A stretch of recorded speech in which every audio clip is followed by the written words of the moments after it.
ঘুম থেকে ল্যাদ খেয়ে খেয়ে উঠলাম, উঠে চুলটুলগুলো গুড়ালাম, আর গুড়ানোর পরে মনে পড়লো যে না, সঙ্গেটায় যে আগে ব্রাশটা করে নিতে হবে।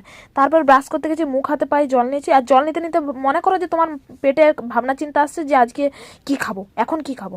তারপরে বলতে বলতে তোমার মনে গেলো যে আজকে ডিম ভাজা রুটি খাবো, আর তুমি তৈরি করেও খেতে বসে গেলে। ঠিক আছে, খেতে খেতে তোমার মনে হচ্ছে যে আজকে বৃহস্পতিবার।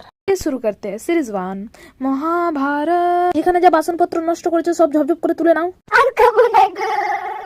এবার থালা বাসনগুলো শুধুমাত্র ধরে নিয়ে বসে থাকলে হবে? সেগুলোকেও তো স্নান করাতে হবে। তুমি কাণ্ড কারখানা করেছো, যদি না স্নান না করাও কি করে হবে? তোমার ঘরের লোক তো ঢুকতে দিবে নি।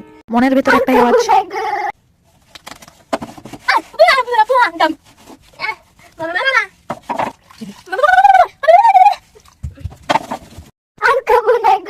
ঘরে যে এবারে আঁশ করেছো এগুলা কি হবে? আর খাবার হজম করে লাভ নেই, চলে যাও লাতা দিবে যাও আর খাবার হজম করবে যাও, ওইখানেই বসে বসে এক্সারসাইজ করবে।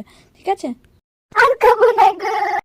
কোনো ব্যাপার নেই। কি হয়েছে? বৃহস্পতিবার ডিম খেয়েছি তো কি হয়েছে? কিছু হবে না। কিছু হলো কি? কিছু হলো না তো কি হয়েছে? মাথার উপর একটু স্নান করতে হবে, এলাকার মানুষদের একটু স্নান করে নেওয়া ভালো। কি হবে? কিছু হবে না। তো সিরিজ এখানেই শেষ। মহাভারত।